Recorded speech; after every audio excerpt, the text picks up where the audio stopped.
Hi, welcome to the Intuition for Business podcast. This is the opening podcast, and today is January 21st, 2023. I want to talk about intuition as it relates to skepticism, bias, and influence. I just simply wish to open the dialogue on this and get comments and input and wisdom from all of you, because this is going to be an ongoing conversation, an ongoing discussion, an ongoing journey. My name is Pamela Henry, and I am the founder and owner of Henry Consulting and also the developer of Third IQ Intuition Training and Development Programs. There is a link in the description if you'd like to get in contact with me. I'd love to hear what you have going on. So the first topic I want to talk about as it relates to intuition is skepticism. So skepticism comes from a Latin word that actually means to look at, skepti. It doesn't mean to discard this out of hand or to accept.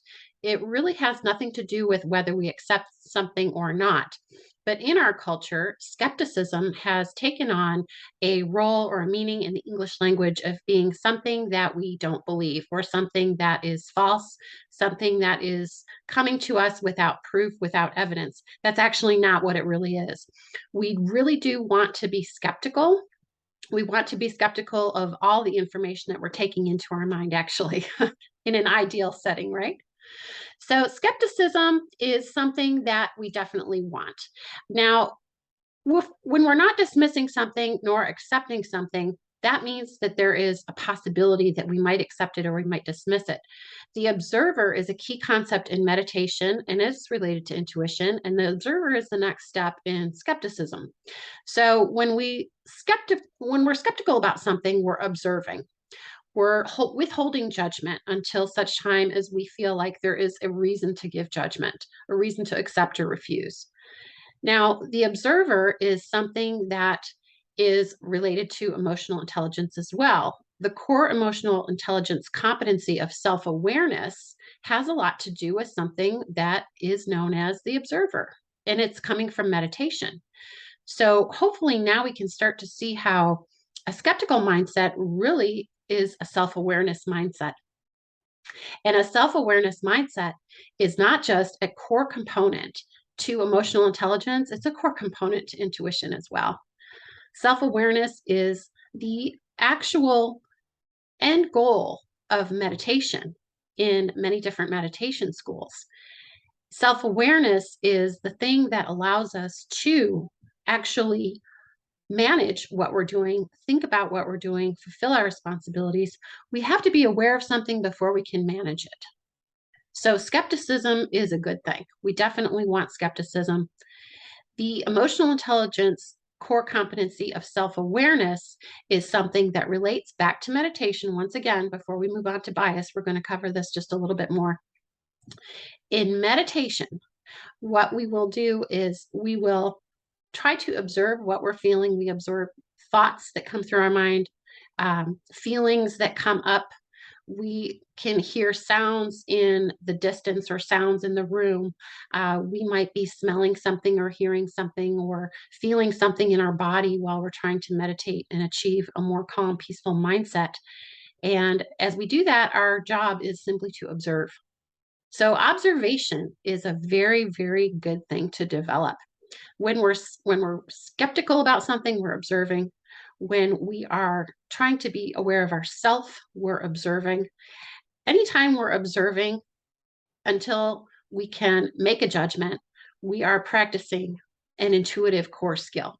So that is how skepticism relates to intuition, broadly speaking, broad brush here today. Okay, so the second big topic that we're going to cover in this short podcast today is going to just introduce the idea of bias. I also think of bias as a knee-jerk response. Bias is something that indicates and implies a belief. Bias has a lot to do with certainty, and it's a certainty that is defeating. It has a destructive aspect to it. So we think negative bias, let's say, has a destructive access potential, and positive bias, let's say, has a positive potential. But there's a whole lot of value judgments that have to really happen before we can sort of land there. So let's kind of set that aside for now. So Bias, also known as, with me in my world, as a knee-jerk response, is something that implies a certainty. And it's often, if it's something that we're really trying to pay attention to and potentially shift or change, usually it's a negative bias. And it implies belief. And belief has an underlying strata that can be very firm or very flimsy. So here we go. This is a technique that I use with people, and it's called margin mindset. And it's something that we can use. It's a topic I want to introduce to the community that has to do with bias. So, a margin mindset is when we have a certainty, when we have a bias, when we have a belief, or we can imply a belief, we have to know that there's an underlying strata that can be very firm or very flimsy or anywhere in between. So, beliefs have different amounts of strength and resilience to them. How hard are we clinging to this belief? How much certainty are we feeling? Is it 51%? Is it 95%? How much certainty is there really? So if there's less than 100% certainty, and of course these are, self judgments, it's just kind of something you can feel your way into, although I'm sure there are amazing ways of testing that. So there are dialogues that we can use when we feel certainty that we can use to determine, based on traditional negotiation best practices, we can use these margin mindset tools to determine how firm a belief is, if it can be changed, and what it could potentially be changed to. So I'm going to write and podcast about this margin mindset process in great detail. But for now, let's just introduce kind of some core concepts for it. So when we're trying to get to a margin mindset, now let me define a margin mindset. A margin mindset is when we can see a possibility of a possibility. So a margin mindset is something that can open a gateway into a certainty, into a belief, into the strata, into a bias, into that destructive outcome that we're trying to avoid, and potentially contribute value towards shifting that a little bit towards an outcome that is better. I just want to say here, James Clear in his book Atomic Habits talks about shifting. It's early in the chapter. I don't know which one. I think I want to say chapter 5 in Atomic Habits, where he talks about shifting 1 degree of the nose of a plane, and it's only about 6.5 or 8.5 feet, where they shift the plane just a little bit when it's taking off, and then it lands in New York City instead of Washington, D.C. So we're talking about small changes here. And really, this kind of belief shifting does have a lot to do with atomic results, just similar to creating better habits via the James Clear methods, which I love. And I'm just starting to really get into that. So leave a comment below if you can see that connection, because I think it's going to be exciting. Anyway, so here's what we're going to look at as far as margin mindset. So we've identified the belief, like I said. So we're going to ask 2 questions. What if I had no stake in this at all? And you might have no stake in it, but what if I had no stake in it at all? Now, here's the thing. You do have a stake in it. It may just be an emotional stake, or maybe an imagined stake that doesn't really exist, but there's some part of you that thinks you have a stake. That's why you have a belief, okay? So you're going to say, what if I had no stake in this at all? And just see what appears there in your mind. And then you're going to say, what if I had the opposite stake? So you can approach these, you can use these questions many different ways and many different times. So you can say them over again a couple times. What if I had no stake? Or what if I had the opposite stake? The opposite stake that I have right now, or the opposite stake is in terms of what the other person thinks about it, depending on what it is. And eventually you should be able to state the belief that you're identifying here. So the belief could be something like, I can't have another failure. I can't afford to lose this contract. I can't hold up under the pressure of this new position. Someone can't fulfill their promises. Someone is untrustworthy. Some project is going to fail, and on and on and on and on it can go. So if you can state the belief, you could say, what if I had no stake? And what if I had the opposite stake? What if I wanted the project to fail? What if I believed that they were trustworthy? So you can start to play out. All we're trying to do here is create margin. We're just trying to create margin. We're not trying to change your mind. If you have a feeling like this is super firm right now and these questions just don't provide any immediate responses or give after, maybe like 1 or 2 minutes of thinking this way, leave it, leave it. And I'll tell you why, because if you keep pushing, it's going to come push back. So that's the nature of the underlying energetics within belief systems. They want to push back. So if you start pushing against, it's going to push back. So you want to just set that aside. You might look at something else, or you might just try it another day, or try it when you're in a better mood, or try it when its stakes feel lower, or something like that.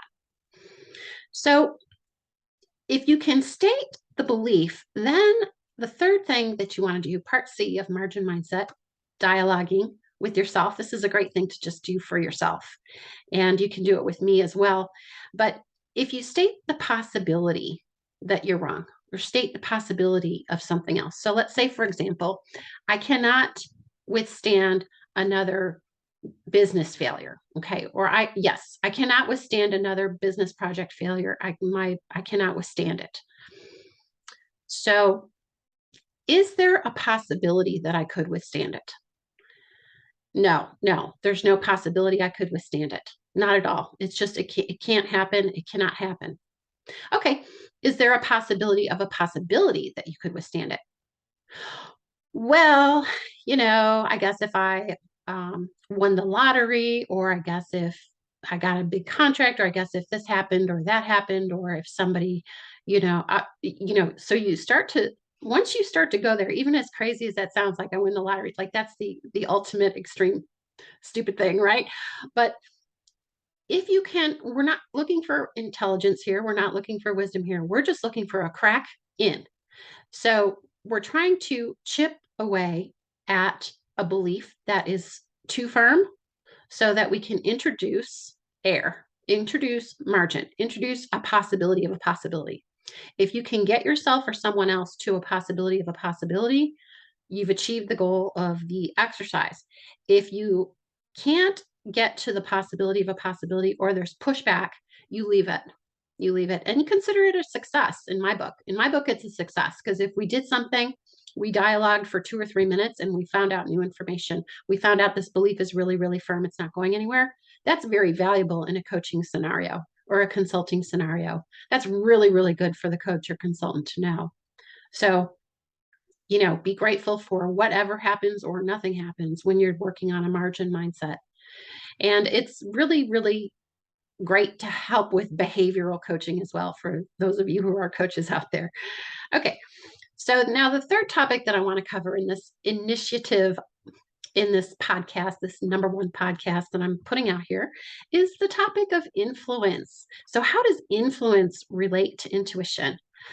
Well, there is one, okay, so let me back up. Influence relates to intuition in this way. Now, what I'm talking about when I say influence, meaning how much should intuitive information influence your decision science, influence your metrics that you pushes you over one way or another towards a decision as an executive, as a business owner, as a CEO. So that's what I mean by influence. How much influence do you want your intuition to have, or would you allow your intuition to have, or someone else's intuition? So it's interesting, because you think the higher the stake, you might think, you might think the higher the stakes, the less influence intuition should have.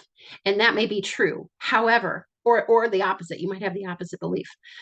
However, I'm going to take it back a little bit to a survival situation just for a second. So this isn't really necessarily something we think about as a business outcome necessarily, although we do get survival fears in business. And we do have survival issues in business in various ways. But I'm going to take it back to a survival issue for a second here. My colleague and friend, Luke Frey, who is the owner and founder of Bella Vista Executives, and he's here on YouTube. I'll leave a link to his channel. was sharing with me about how when he had been a when he had been a fire chief in the Midwest, in I believe it was Ohio, and he had to make intuitive decisions with his words, and I'll paraphrase him a little bit, but with each and every time he fought a fire, he felt that his intuition played a role. So I'm saying that because there are unknowns. He would not know what was behind the door, was one of the things he said. I'm going to have him on the podcast and we're going to talk about this.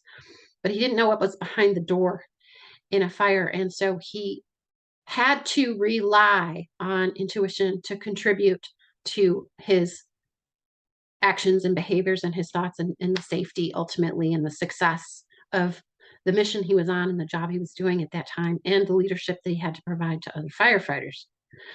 So when there's a life-threatening survival instinct that kicks in, such as in that case, that has to do with intuition. It's not pure intuition, it's instinct and other things as well. Like there's a whole lot of roads we could go down with that to decide what is intuitive about that and what's not. But there is a component of it.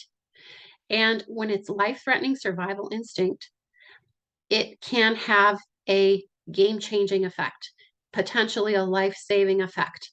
I have heard other anecdotal evidence from colleagues, and there are probably good times that we can go through and talk about that. And I'm sure, there are going to be some of you who have heard these stories or felt this way yourself, where there was an instinctive, intuitive decision made. And it can be described as an intuitive decision. And it was something where there was an immediate response required and there was an emergency happening. And you did something without knowing why exactly your rational what the rational process was to get there, and perhaps no rational process to get there, and it made a difference, potentially a life-saving difference. So that's one extreme. Another extreme is when there's a very mild or minor influence, such as when there is a mountain of evidence or what appears to be a mountain of evidence that is concrete, that can be proven scientifically, that can be proven sensorially, that is just a phenomenon that we can observe and it's just an obvious thing. There's consensus reality agreeing about it. There's the law. There may be many, many things that are contributing to what we know. And then at that point, our intuition might not have a very big role at all, or maybe just a minor role to where we say, okay, I kind of had a feeling it was going to work out, let's say. And then the role of intuition was just, it confirmed what I felt, that it would be okay in the end, or that it would go badly in the end, or whatever the case may be. And then the effect of it is just mainly to give us a little data point about whether our intuition was correct or not. And if it wasn't correct, it probably wasn't intuition. But again, that's for other podcasts. It was probably something else. But then there is so that's the other extreme where it's just a little bit of a role. And then there's a gray area. This is my favorite one. So in coaching executives, in coaching business owners, CEOs, entrepreneurs, just even people running a side hustle, there is a lot of gray area in the world, and more so now, even with COVID. And I know talking about the gray zone became a very popular business topic within the scope of COVID, because there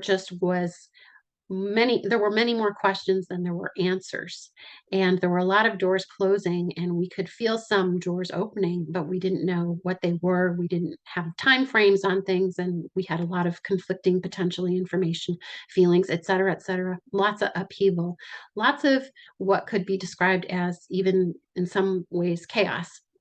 So we had a lot of gray area in our businesses and in the business environment. And it was like there were a lot of times where you would hear or express this phrase, like, somehow I feel like this is going to happen. Somehow I feel like that is going to happen, when we didn't have total information. I predict this and I have no reason for doing it. I just have feelings about this. We were getting emotions about it. We were getting impressions about it. We were getting different things. Some of it was intuitive and some of it was not. But it was a gray area. And so what I would say about that is that in a gray area, intuition can have a variable impact. It might have kind of a lot or an extreme lot, or might have very little. And one thing that can be something we can learn how to do is see or feel signs, and they can be very factual signs that have an intuitive component, or they can be kind of more symbolic signs that seem to be speaking to something else, something deeper, something on that dark, deep strata that Jordan Peterson calls the underworld. So we might witness things that we hear, or songs we hear, or things we see, or people that pop up, or different things like that that can be described as kind of traditionally intuitive signs that can help us in a gray zone potentially. So what the value of what the value is of intuition in a gray zone is that it can potentially help us decide whether to stop or whether to keep going, which gets into strategy. Gray zone has a lot to do with strategy. So that pretty much covers what we were going to talk about today. I would love to hear your thoughts about skepticism and intuition. I would love to hear your thoughts about bias and intuition. I would love to hear your thoughts about how much intuition should influence or can potentially influence. Could it be more? Should it be less? What are we doing? Is there any uh, experience that you want to share and post about? I would love to start having people on the podcast. So go ahead and put your hand up if you'd like to come on, and also check out Luke Frey's channel. I'm going to put a link to that down below as well. And basically, that's it for today. So thank you for listening to podcast 1. Check out a link in the description to contact me if you would like to do that. Please like, share, and subscribe, and let's get this conversation, just to give it some airtime, because I think that the potential for an appropriate use of intuition in business can, well, I'm going all the way to my why. And you know what? I'm going to go there because I want to share that, that feeling with you. And ultimately, I feel that the appropriate use of intuition in business can help relieve suffering in the world. It can help create more conscious businesses. It can help improve our joy and our satisfaction and our longevity in the workplace as well. So that's why I'm doing what I'm doing. I hope you want to join me. So thank you again so much for being here. I really, truly appreciate it. See you later. Have a great day. Bye-bye.